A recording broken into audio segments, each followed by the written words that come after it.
Praise the Lord. இந்த காலை வேளையிலும் உங்கள் யாவரையும் ஆண்டவராகிய இயேசு கிறிஸ்துவின் இனிய நாமத்தில் வாழ்த்துகிறோம். நம்முடைய தொடர் வேத பாடத்தை நாம் தியானிக்க முன்பாக நாம் ஒரு விசை கூட கண்களை மூடி நம்முடைய தெய்வத்தை நோக்கி பார்ப்போமாக. அன்பான தெய்வமே, உடைய அருமையான சமூகத்துக்காக உம்மை துதிக்கிறோம், ஸ்தோத்தரிக்கிறோம்.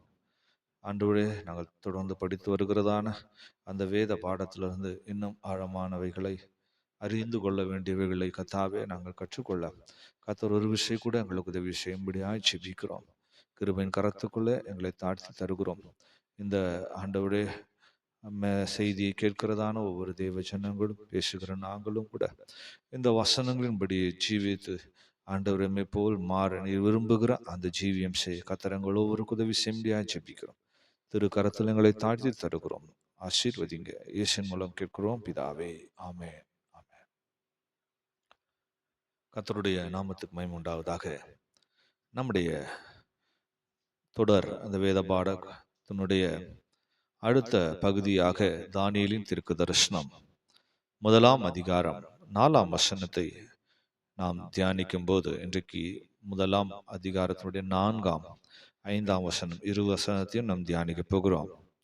அந்த வசனத்தை நாம் வாசிக்கும் போது, அவர்களுக்கு கல்தேயரின் எழுத்தையும் பாஷையும் கற்றுக் கொடுக்கும் ராஜா தன் பிரதானிகளின் தலைவனாகிய அப்னேஸ்க்கு கற்பித்தான். ராஜா தான் உண்ணும் போஜனத்திலேயும் தான் குடிக்கும் திராட்சரசத்திலே தினமும் ஒரு பங்கை அவர்களுக்கு நியமித்து அவர்களை 3 வருஷம் வளர்க்கும். அதன் முடிவிலே அவர்கள் ராஜாவுக்கு முன்பதாக நிற்கும்படி செய்யவும் கட்டளை இட்டான் என்று படிக்கிறோம். பிரியமானவர்களே, இங்கே பாபிலோனிய ராஜாவாகிய நேபுகாத் நேச்சார் யூதர்களுக்கு செய்ததான அந்த காரியங்களை தான் நாம் இந்த வேத வசனத்திலே படிக்கிறோம். இன்றைக்கும் உலகத்தின் வல்லமைகள், இந்த பாபிலோனிய ஆவிகள் எவ்விதமாக தேவ ஜனங்களாக ஆவிக்குரிய யூதர்களாக இருக்கிற நமக்குள் கிரியை செய்கிறது என்பதை தான் நாம் தொடர்ந்து படித்து வருகிறோம். பிரியமானவர்களே, இந்த வசனங்களை நாம் வாசிக்கும் போது அவர்கள் தங்களுடைய பாஷையை, கல்தேயனுடைய எழுத்தையும் பாஷையும் அவர்களுக்கு கற்றுக் கொடுக்கும்படியாக ராஜா சொன்னார் என்று பார்க்கிறோம்.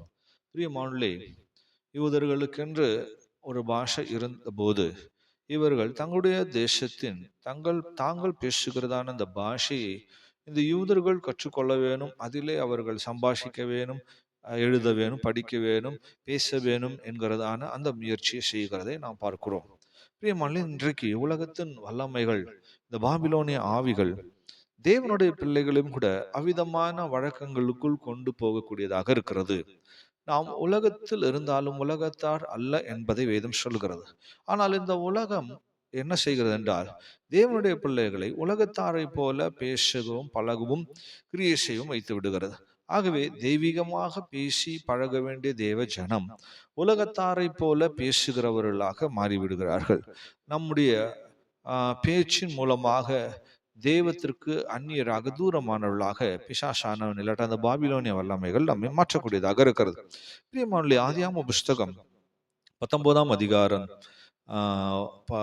11 அதிகாரம் 9 வசனத்திலே நாம் வாசிக்கும் போது, பூமி எங்கும் வழங்கின பாஷையை கர்த்தர் அவ்விடத்தில் தாறுமாறாக்கினபடினால் அதன் பெயர் பாபேல் எண்ணப்பட்டது என்று படிக்கிறோம். இந்த பாபிலோன் என்கிறதான அந்த பெயரினுடைய சுருக்கமே பாபேல் என்று நம்ம அனைவருக்கும் தெரியும். இந்த பாபிலோன் இல்லாட்ட பாபேல் என்கிறதான அந்த சொல்லுக்கு அர்த்தமே குழப்பம், இல்லாவிட்டால் தாறுமாறு என்று பொருளாக இருக்கிறது. தாறுமாறாக மாற்றினபடினால் அந்த ஊருக்கு அந்த பேர் வழங்கப்பட்டது. பிரியமானவர்களே, அப்பொழுது அந்த பாஷையை குறித்து நாம் விளங்கிக் கொள்ளும் போது அது ஒரு தாறுமாறாக்கப்பட்ட குழப்பம் நிறைந்த ஒரு பாஷையாக இருக்கிறது. பிரியமானவர்களே, தேவனுடைய பிள்ளைகளும் கூட தெளிவாக பேசி இல்லாவிட்டால் தெளிவாக ஜீவிக்க வேண்டியவர்களை இந்த பாபிலோனிய வல்லமைகள் இந்த குழப்பத்துக்குரியவர்களாக தாறுமாறானவர்களாக ஜீவிக்கும்படியாக செய்து விடுகிறது. பிரியமானவர்களே, நீதிமொழிகள் 4 அதிகாரம் 24 வசனத்தில் வாசிக்கும் போது, வாயின் தாறுமாறுகளை உன்னை விட்டு அகற்றி உதடுகளின் மாறுபாட்டை உனக்கு தூரப்படுத்து என்று இங்கே ஞானி எழுதுகிறதை பார்க்கிறோம். வாயின் தாறுமாறுகளை உன்னை விட்டு அகற்று. இன்னைக்கு அநேகருடைய ஜீவியங்களில் ஒரு நிதானமான ஒரு புத்தியாக ஞானமாய் பேசுகிற அந்த அனுபவம் இல்லாமல் தாறுமாறாக பேசுகிற அனுபவங்கள், குழப்பமாய் பேசுகிற அனுபவங்கள் உண்டாகக்கூடியதாக இருக்கிறது. கர்த்தருடைய நாமத்துக்கு மகிமை உண்டாவதாக. பிரியமானவர்களே, ஏசாயா தீர்க்கதரிசி ஜீவித்த காலகட்டத்தில் அன்றைக்கு ஜீவித்த ஜனங்கள் அசுத்தமான உதடுள்ளவர்களாய் இருந்தபடினால் ஏசாயா தீர்க்கதரிசிக்கும் அந்த அசுத்தமான உதடுகள் இருந்ததாக அவர் அறிக்கை செய்கிறதை நாம் பார்க்கிறோம். ஏசாயா தீர்க்கதரிசனம் 6ஆம் அதிகாரத்தின் 5ஆம் வசனத்தில் வாசிக்கும் போது, அப்போது நான் ஐயோ அதமானேன், நான் அசுத்த உதடுள்ள மனுஷன், அசுத்த உதடுகள் உள்ள ஜனங்களின் நடுவே வாசமா இருக்கிறேன், சேனைகளின் கர்த்தராகிய ராஜாவை என் கண்கள் கண்டதே என்று சொல்லுகிறார். அசுத்தமான ஜனங்களின் நடுவே நான் வாசமா இருக்கிறேன், நான் அசுத்த உதடுள்ள மனுஷன் என்று சொல்லுகிறார். பிரியமானவர்களே, அசுத்தமான ஜனங்களின் நடுவே வாசமா இருக்கிறபடினால் தன் உதடும் அசுத்தமானவைகளாய் இருக்கிறது என்று சொல்லுகிறார். அப்படியானால் அசுத்தமானவைகளை பேசக்கூடிய நிலைமைக்கு அவர் தள்ளப்பட்டதை குறித்துதான் இங்கே சொல்லுகிறார். கர்த்தருடைய மகிமை உண்டாவதாக. பிரியமானவர்களே, நாம் இருக்கிற இடத்தை பொறுத்து, நாம் ஜீவிக்கிற சூழ்நிலைகளை பொறுத்து நாம் கூட மாறக்கூடிய சூழ்நிலைகள் பல நேரங்கள் வந்து விடுகிறது. நம்மை சுற்றிலும் உள்ளவர்கள் பேசுகிற காரியங்களை நாமும் பேசுகிறவர்களாய் மாறிடும்.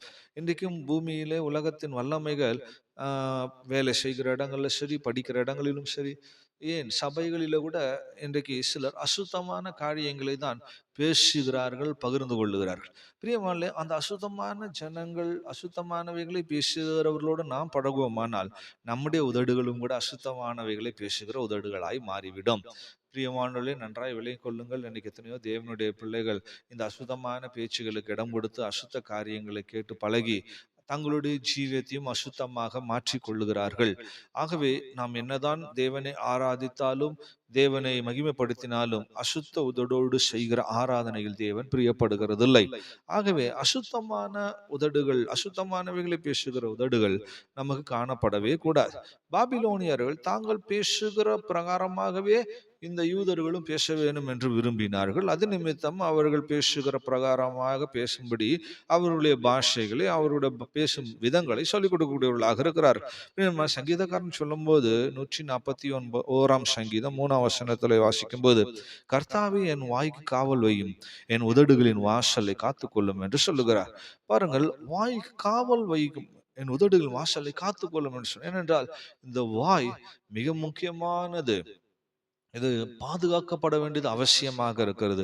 அதே சங்கீதக்காரன் 19ஆம் சங்கீதம் 14ஆம் வசனத்துல சொல்லும் போது, என் கண்மலையும் என் மீட்பரும் ஆகிய கர்த்தாவே, என் வாயின் வார்த்தைகளும் என் இருதயத்தின் தியானமும் உம்முடைய சமூகத்துக்கு பிரியமா இருப்பதாக என்று சொல்லுகிறார். தேவ சமூகத்துக்கு பிரியமான வார்த்தைகளை பேசுகிறவர்களாக நாம் காணப்பட வேண்டும். கர்த்தருடைய சமூகமே நம்மை விட்டு விலகக்கூடிய விதத்தில் பேசுகிறவர்களாய் காணப்படக்கூடாது. இன்னைக்கு பலரும் தேவனுடைய பிள்ளைகளாய் இருந்தாலும் கூட அவர்கள் பேசுகிற பேச்சினாலே தேவ சமூகத்தை நஷ்டப்படுத்தி விடுகிறார்கள். சிலர் ஆராதனைகள் முடிந்த பிற்பாடு கூட, இல்ல கூட்டங்கள் முடிந்த பிற்பாடு கூட வீணான அசுத்தமான காரியங்களை பேசுவதினால் தேவ சமூகம் அவர்களை விட்டு எடுபட்டு போகிறது. தேவ சமூகத்தை நஷ்டப்படுத்தி விடுகிறார்கள். கடைசியில திரும்பி வீட்டுக்கு செல்லும் போது தேவ சமூகம் இல்லாமல் நஷ்டப்படுத்தினவர்களாக, ஆசீர்வாதங்களை இழந்தவர்களாகவே திரும்பி செல்கிறார்கள். கர்த்தருடைய நாமத்துக்கு மகிமை உண்டாவதாக. ஆகவே பிரியமானவர்களே, நம்முடைய வாயின் வார்த்தைகளில் மிக கவனம் உள்ளவர்களா இருக்க வேண்டும். எபேசியர் 4ஆம் அதிகாரம் 29ஆம் வசனத்தில் வாசிக்கும் போது, கெட்ட வார்த்தை ஒன்றும் உங்கள் வாயிலிருந்து புறப்பட வேண்டாம், பக்தி விருத்திக்கு ஏதுவான நல்ல வார்த்தை உண்டானால் அதை கேட்கிறவர்களுக்கு பிரயோஜனம் உண்டாகும்படி பேசுங்கள் என்று சொல்லுகிறதை நாம் பார்க்கிறோம். ஆகவே கெட்ட வார்த்தைகள் ஒன்றும் வாயிலிருந்து புறப்பட வேணாம். கெட்ட வார்த்தைகள், மோசமான வார்த்தைகள், பாவத்தின் வார்த்தைகள், அசுத்தமான வார்த்தைகள் நம்முடைய வாயிலிருந்து வரக்கூடாது. பக்தி விருத்திக்கு ஏதுவான நல்ல வார்த்தைகள் இருந்தால், அதுவும் கேட்கிறவர்களுக்கு பிரயோஜனமா இருந்தால் அதை பேசுங்க. பிரயோஜனம் இல்லாவிட்டால் அதை குறித்து பேச வேண்டிய அவசியம் இல்லை என்றுதான் அர்த்தம். ஆகவே பிரியமானவர்களே, இன்னைக்கு அநேகர் பேசுகிறார்கள், மற்றவங்களுக்கு அது யூஸ்ஃபுல்லா இருக்கா, பிரயோஜனமா இருக்கா என்கிறத யோசிப்பதில்லை. இன்னைக்கு அநேகருடைய வார்த்தைகள் மற்றவங்களுடைய மனதையே கெடுக்கக்கூடியதாக, மற்றவங்களுடைய ஜீவியத்தை கெடுக்கக்கூடியதாக இருக்கிறது. பிரியமானவர்களே, நம்முடைய வாயின் வார்த்தைகள் தேவனுக்கு பிரியமா இருக்க வேண்டும். லூக்கா எழுதின சுவிசேஷம் 6ஆம் அதிகாரம் 45ஆம் வசனத்திலே வாசிக்கும் போது, நல்ல மனுஷன் தன் இருதயமாகிய நல்ல பொக்கிஷத்திலிருந்து நல்லதை எடுத்து காட்டுகிறான். பொல்லாத மனுஷன் தன் இருதயமாகிய பொல்லாத பொக்கிஷத்திலிருந்து பொல்லாததை எடுத்து காட்டுகிறான். இருதயத்தின் நிறைவினால் வாய் பேசும் என்று ஆண்டவராகிய இயேசு கிறிஸ்து சொல்லுகிறதை பார்க்கிறோம். நல்ல மனுஷன் தான் தன் இருதயத்திலிருந்து நல்ல பொக்கிஷத்திலிருந்து நல்ல வார்த்தைகளை எடுத்து பேசுகிறான். நல்ல மனுஷன் நல்லதை பேசுகிறான். அப்ப பொல்லாத மனுஷர்கள் பொல்லாத காரியங்களை பேசுகிறார்கள். அசுத்தமான மனுஷர்கள் அசுத்த காரியங்களை பேசுகிறார். கெட்ட மனிதர்கள் கெட்ட வார்த்தைகளை பேசுகிறார். பிரியமானவர்களே, இந்த வசனங்களின் மூலமாக இதை நாம் சரியாய் விளங்கி கொள்ள வேண்டும். நம்ம பேசுகிறது எப்படி என்பதை வைத்துதான் நாம் யார் என்பதை அழகாய் கண்டுபிடித்து விடலாம். ஒரு உதாரணத்துக்கு, இயேசுவின் சீஷனாகி பேதுரு பேசின வார்த்தைகளை கேட்டு அங்கே கூடியிருந்ததான மனிதர்கள் இவன் இயேசுவோடு இருந்தான் என்பதை இவன் பேசுகிற வார்த்தையை வைத்தே கண்டு தெரிகிறது என்று சொல்லுகிறார். இவன் பேசுகிற விதமே இயேசுவோடு இருந்தவன் என்பதை வெளிப்படுத்துகிறது என்று சொல்லுகிறார். பாருங்கள், ஒரு மனிதனுடைய பேச்சு தான் அவன் யார் என்பதை வெளிப்படுத்தக்கூடியதாக இருக்கிறது. ஆகவே ஒரு மரம் அதன் கனியினால் அறியப்படுகிறது. அதுபோல நம்முடைய பேச்சினால் தான் நாம் யார் என்பதை அறியப்படுகிறோம். ஆகவே நம்முடைய வாயின் வார்த்தைகளில் மிக கவனமாக இருக்க வேண்டியது அவசியம். மத்தேயு எழுதின சுவிசேஷம் 15ஆம் அதிகாரம் 18ஆம் வசனத்தில் வாசிக்கும் போது, வாயிலிருந்து புறப்படுகிறவைகள் இருதயத்திலிருந்து புறப்பட்டு வரும், அவைகளை அவைகளே மனுஷனை தீட்டுப்படுத்தும் என்று பார்க்கிறோம். பாருங்கள், வாயிலிருந்து வருகிற வார்த்தைகள் இருதயத்திலிருந்து வருகிற அப்படின்னா அதுதான் மனுஷனை தீட்டுப்படுத்துகிறதாக இருக்கிறது. அவன் மனுஷனை அசுத்தமாய் மாற்றக்கூடிய ஒன்றாக இருக்கிறது. ஆகவே நம்முடைய வாயின் வார்த்தைகள் மிக கவனமா இருக்க வேணும். மனம் பதறி பேசிவிட்டேன், தெரியாமல் பேசிவிட்டேன், இது யோசிக்காம பேசிவிட்டேன் என்றெல்லாம் சொல்ல முடியாது. இன்னைக்கு பலரும் அப்படி சொல்லுகிறது உண்டு. பிரியமான, இருதயத்தின் நிறைவினால் தான் வாய் பேசும். ஸோ ஒரு விஷயம் இருதயத்துல இருந்தாதான் அது வாயிலே வெளிப்படுமா. ஆகவே இருதயத்தில் என்ன இருக்கோ அது வாயின் வழியாக வெளிப்படுகிறது. ஆகவே நீ மனம் பதறி பேசிவிட்டேன், நான் தெரியாம சொல்லிவிட்டேன், இல்லை சும்மா சொன்னேன் என்றெல்லாம் சொல்ல முடியாது. ஒரு மனிதன் பொய் பேசுகிறான்னா அவன் இருதயம் முழுவதும் பொய்யினால் நிறைந்து இருக்கிறது என்று அர்த்தம். ஒரு மனிதன் கெட்ட வார்த்தை பேசுகிறான்னு சொன்னா அவன் இருதயம் முழுவதும் கெட்ட காரியங்களால் நிறைந்திருக்க அர்த்தம். ஒரு ஆள் அசுத்தமானவைகளே பேசுகிறார்னு சொன்னால் அவங்க இருதயம் முழுவதும் அசுத்தமா இருக்கு என்று அர்த்தம். ஆகவே பிரியமான நன்றாய் விளங்கிக் கொள்ள வேண்டும். நம்முடைய பேச்சு நம்முடைய இருதயத்தை பொறுத்து தான். ஆகவே நம்முடைய இருதயம் எப்படி இருக்கோ அதை பொறுத்து தான் நம்முடைய பேச்சு இருக்கும். நம்முடைய இருதயத்தை கவனமாய் பாதுகாத்து கொள்ள வேணும். யாக்கோபு அப்போஸ்தலன் தன்னுடைய நிருபத்தில் எழுதும்போது, யாக்கோபின் புஸ்தகம் 3ஆம் அதிகாரம் 10ஆம் வசனம் சொல்லும் போது, துதித்தலும் சபித்தலும் ஒரே வாயிலிருந்து புறப்படுகிறது, என் சகோதரர் இப்படி இருக்கல் ஆகாது என்று எழுதுகிறார்.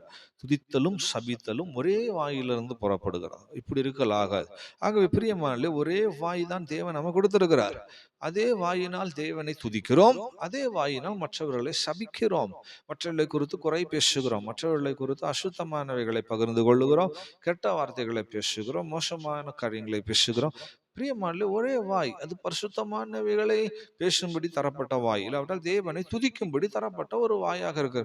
இந்த ஒரே வாயில தேவனை துதிச்சுட்டு மோசமான காரியங்களையும் அசுத்தமானவைகளையும் சபிக்கிற காரியங்களையும் பேசி கொண்டிருப்போமானால் பிரியமானே, அது நம்முடைய ஜீவியத்தை தீட்டுப்படுத்தும், இல்லாவிட்டால் நம்முடைய ஜீவியத்தை நரகாக்கினைக்குள்ளாக தள்ளக்கூடியதாக இருக்கிறது. ஆகவே அதனால்தான் வேதத்தில் வாசிக்கும் போது, செப்பனியாவின் புஸ்தகம் 3ஆம் அதிகாரம் 9ஆம் வசனத்தில் படிக்கும் போது, அப்போது ஜனங்கள் எல்லாரும் கர்த்தருடைய நாமத்தை தொழுது கொண்டு ஒருமனப்பட்டு அவருக்கு ஆராதனை செய்யும்படிக்கு நான் அவர்கள் பாஷையை சுத்தமான பாஷையாக மாற பண்ணுவேன் என்று படிக்கிறோம். பிரியமான தேவன் தம்முடைய பிள்ளைகள் தேவனை ஆராதிப்பதற்காக நம்முடைய பாஷைகளை இல்லாவிட்டால் நம்முடைய வார்த்தைகளை சுத்தமானவைகளாய் மாற்றக்கூடியதாக இருக்கிறார். ஆகவே தேவ சமூகத்தில் சுத்தமான அந்த வாயுடையவர்களாக, சுத்தமான பாஷை பேசுகிறவர்கள், சுத்தமான வார்த்தை பேசக்கூடியவர்களாக காணப்பட வேண்டும். தேவனை ஆராதிப்பதற்காக ஆண்டவர் விதமாக செய்கிறாராம். ஆகவே துதித்தலில் ஒரே வாயினால் துதித்துவிட்டு அதே வாயினால் அசுத்தமானவைகளை பேசி தேவத்தை துக்கப்படுத்தி விடக்கூடாது.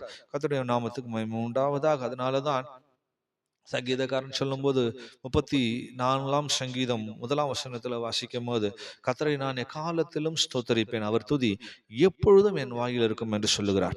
தேவனை துதிக்கிற துதி எப்பொழுதும் வாயில் இருந்தால் வாய் சுத்தமாயிருக்கும், அசுத்தமான காரியங்களை பேசுவதற்கு வாய்க்கு இடம் இருக்காது, சந்தர்ப்பம் இருக்காது.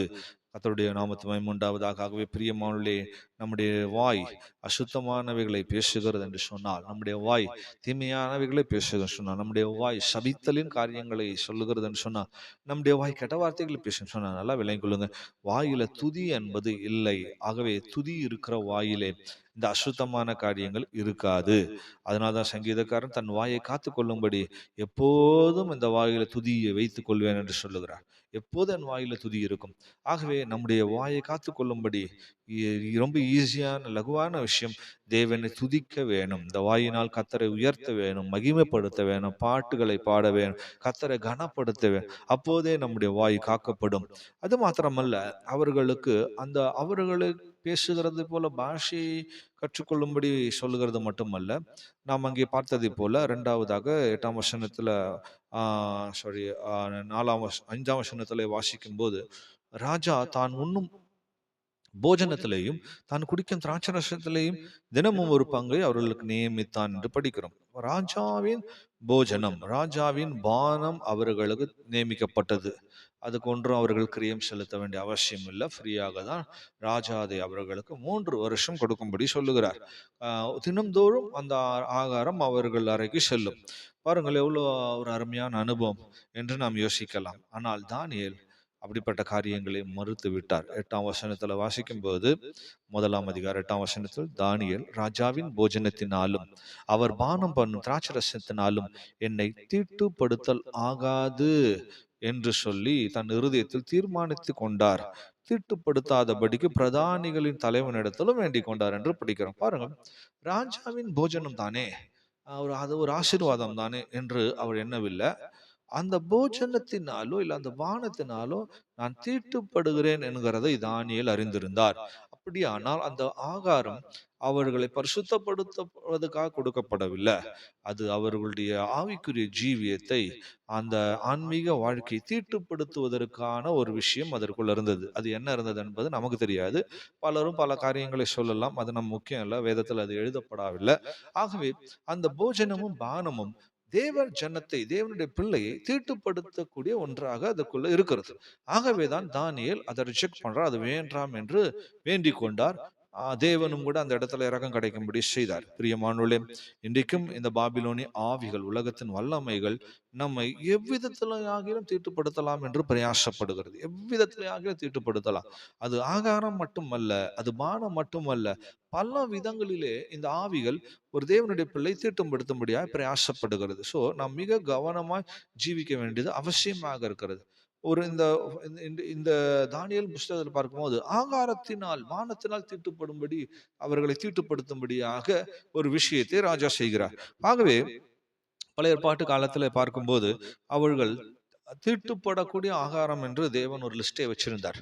அந்த பறவையோ இல்லை அந்த மிருகத்தையோ புசிக்கும் போது அவர்கள் தீட்டுப்படுவார்கள், இல்லாவிட்ட ஜனத்தில் இராதபடி அறுப்புண்டு போவார்கள் என்று சொல்லி எல்லாம் அது உங்களுக்கு விலகி இருப்பதாக என்று சொல்லி லேவியராகும் 11ஆம் அதிகாரம், உபாகமம் 14ஆம் அதிகாரங்களிலே வாசிக்கும் போது ஒரு பெரிய லிஸ்டே அங்கே சொல்லப்பட்டிருக்கு. உதாரணத்துக்கு, ரத்தத்தை புசிக்கூடாது, கொழுப்பை உண்ணக்கூடாது, செத்ததை உண்ணக்கூடாது என்றெல்லாம் பல காரியங்கள் அங்கே சொல்லப்பட்டிருக்கிறது. நீங்கள் அறிந்து கொள்ளும்படி அந்த அதிகாரங்களை வாசித்து கற்றுக்கொள்ளுங்கள்.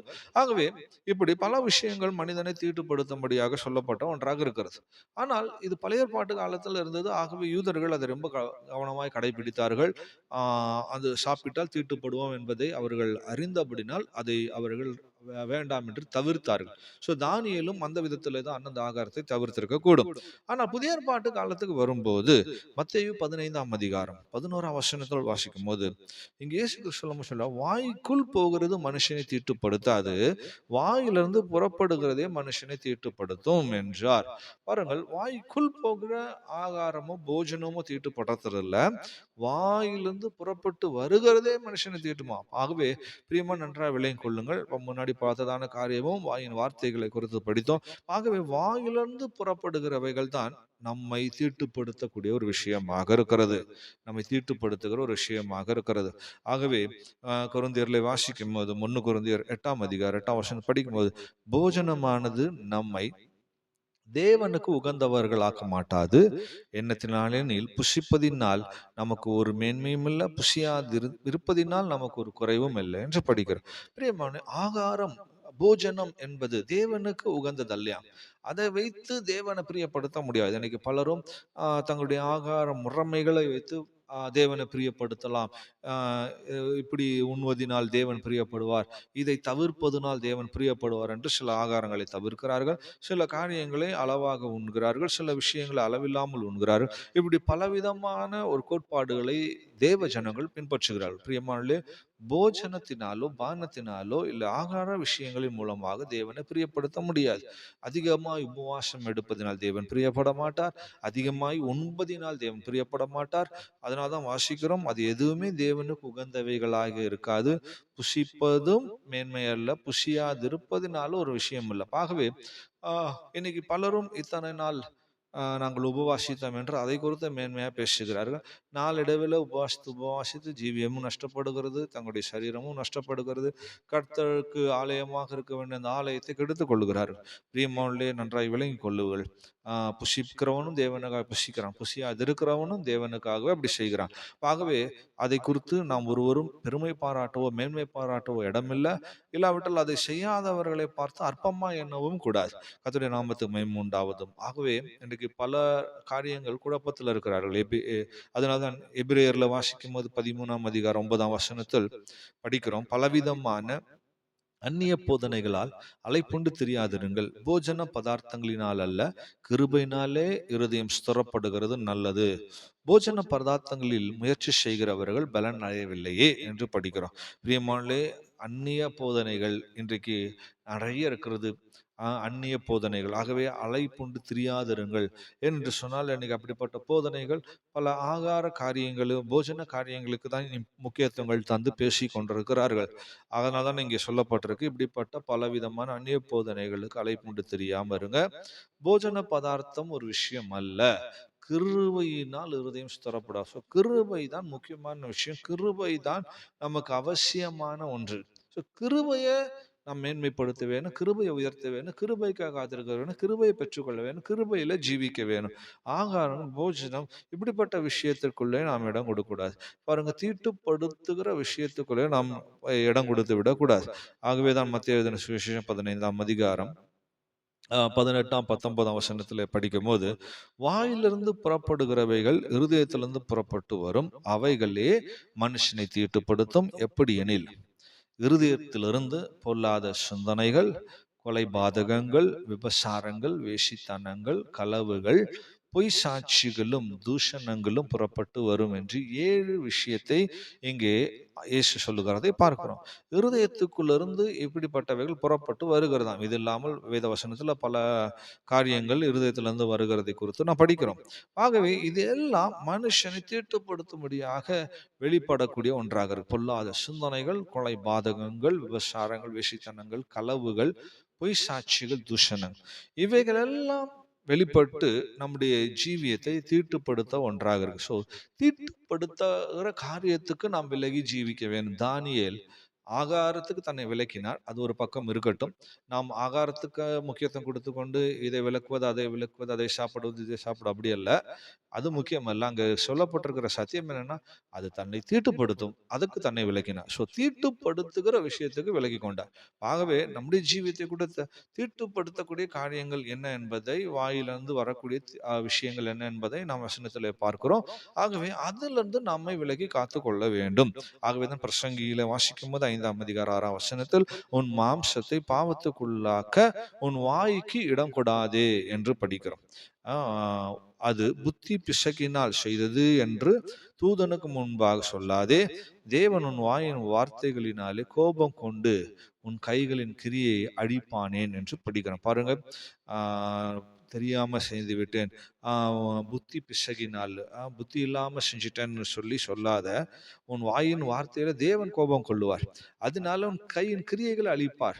இன்னைக்கு அநேகருடைய கையின் கிரியைகளில் ஆசீர்வாதம் இல்லாமல் போகுது, காரணம் அதுதான். அநேகருடைய கையின் கிரியைகள் நஷ்டப்படுவதற்கு காரணம் அதுதான். பிரியமானவர்களே, தேவன் கோபம் கொள்ளுகிறார்.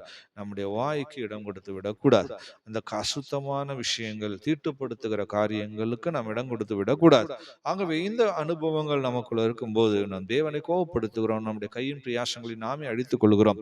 ஆகவே தான் நீதிமொழிகள் 16 அதிகாரம் 23 வாசிக்கும் போது, ஞானியின் இருதயம் அவன் வாய்க்கு அறிவூட்டும், அவன் உதடுகளுக்கு அது மென்மேலும் கல்வியை கொடுக்கும் என்று படிக்கிறோம். ஞானியின் இருதயம் அவன் வாய்க்கு அறிவூட்டும். அப்ப நம்முடைய இருதயம் ஞானியின் இருதயமாக இருந்தால் நம்முடைய வாய்க்கு அது அறிவை ஊட்டும். நம்ம பேசுகிற வார்த்தைகள் அறிவுள்ளதாயிருக்கும், புத்தி உள்ளதாயிருக்கும், சிறந்தவைகளாயிருக்கும், ஞானம் உள்ளதாயிருக்கும். ஆகவே மற்றவர்கள் பிரயோஜனமானவைகளை பேசக்கூடியவர்களாக இருப்போம். ஆகவே நம்மையும் நாம் தீட்டுப்படுத்திக் கொள்ளக்கூடாது, மற்றவர்களையும் தீட்டுப்படுத்தாமல் நாம் பாதுகாத்துக் கொள்ள வேண்டும். ஆகவே நம்முடைய வாயை விஷயத்துல மிக கவனமா இருக்க வேண்டும். அன்றைக்கு அந்த பாபிலோனிய வல்லமைகள் ஒரு பகுதியிலே அவர்கள் பாஷைகளை சொல்லிக் கொடுத்து அதுக்குள்ள அவர்களை ஈடுபடுத்தும்படியாக பிரயாசப்படுகிறார்கள். அது மட்டுமல்ல, இரண்டாவது போஜனத்தினால் பானத்தினால் அவர்களை திட்டப்படுத்தும்படி பிரயாசப்படுகிறார். இன்றைக்கும் இந்த ஆவிகள் இப்படிப்பட்ட காரியங்களை ஆவிக்குரியபடி செய்து கொண்டிருக்கிறது. ஆகவே நம்முடைய இருதயத்தை கவனமாய் பாதுகாத்துக் கொள்ள, நம்முடைய வாயை கவனமாய் பாதுகாத்துக் கொள்ள, தேவனுக்கு பிரியமான காரியங்களை செய்யும்படி பிரயோஜனமானவைகளை பேசுகிற வாயாக நம்முடைய வாயை நாம் வைத்துக் கொள்ள வேணும். நம்முடைய வார்த்தைகளிலே கவனமா இருக்க, ஞானமான வார்த்தைகளை, புத்தியான வார்த்தைகளை பேசுகிறவர்களா இருக்க. ஆகவே இப்படிப்பட்டதான சத்தியத்துக்கு ஒப்பு கொடுத்து நாம் ஜீவிக்கும்படியாக ஒரு விஷயம் கூட நம்முடைய கண்களை மூடி இந்த சத்தியத்துக்கு நேராக நம்மை தாழ்த்துவோமாக. நல்ல பிதாவே, அருமையான சமூகத்துக்காக துதிக்கிறோம். இன்று கேட்டதான ஆலோசனைப்படி சுவாமி, ஆண்டவரே, நாங்கள் எங்களுடைய வாயின் வார்த்தைகள், இருதயத்தின் தியானங்கள் உமக்கு பிரியமா இருக்கும்படியாக ஒப்பு கொடுக்கிறோம் சுவாமி. எல்லா காரியங்களிலும் புத்தியாய் ஞானமாய் எங்களுடைய இருதயத்தை வைத்துக்கொண்டு ஞானமாய் பேச, மற்றவர்களுக்கு பிரயோஜனமானவைகளை பேச, மற்றவர்களுக்கு கதாவே ஆண்டவரை பேசும்போது பக்தி விருத்திக்கு எதுவான விஷயங்களை பேச உதவி செய்ய ஜெபிக்கிறோம். வீணான வார்த்தைகள், கெட்ட வார்த்தைகள், அசுத்தமான வார்த்தைகள், பொய்யான காரியங்களை பேசி ஆண்டவரை எங்களையும் தீட்டுப்படுத்தி கொண்டு மற்றவர்களையும் நாங்கள் நஷ்டப்படுத்தாதபடிக்கு கர்த்தர் எங்களை காத்துக்கொள்ளும்படியாக ஜெபிக்கிறோம். துதிக்கிறதற்காக கொடுக்கப்பட்ட வாயை நாங்கள் துதிப்பதற்காக மட்டுமே பயன்படுத்திக் கொள்ள உதவி செய்ய ஜெபிக்கிறோம் சாமி. கிருபையின் கருத்துக்குள்ள எங்களையும் இதை கேட்டுக்கொண்டிருக்கிற ஒருவரை தாழ்த்தி தருகிறோம். ஆசீர்வதிங்க. இயேசுவின் மூலமாய் கேட்கிறோம் பிதாவே. ஆமென், ஆமென்.